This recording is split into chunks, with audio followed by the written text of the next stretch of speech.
Isang oras talaga yun sa taas. Nakuryente siya hanggang sa doon na talaga siya nasunog. Hanggang nakaihi siya. Nahirapan, natagalan.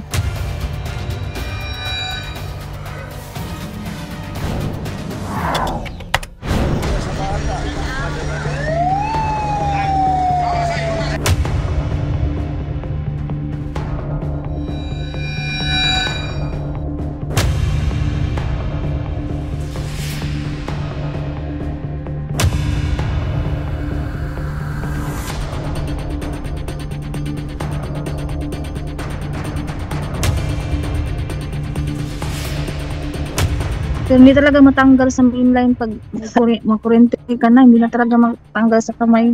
May singsing daw yung kamay niya kaya na ano sa kuryente. Sunog yung buong katawan niya.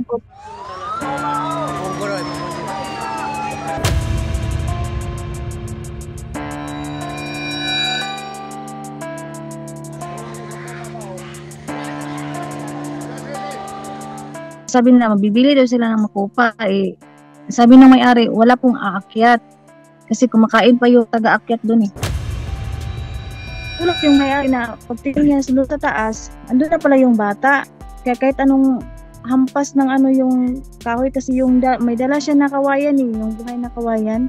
Yung kulay green, na sa kuryente. Yung sa taas ba, yung sa main line.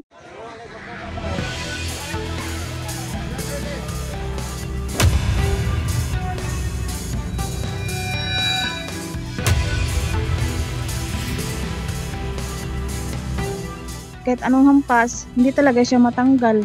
Yun, nakuryente siya hanggang sa doon na talaga siya nasunog.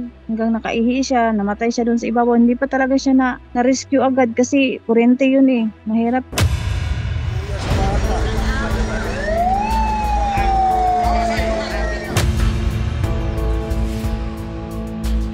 Dinala lang dito sa bahay din diretso kasi wala na daw buhay yung bata .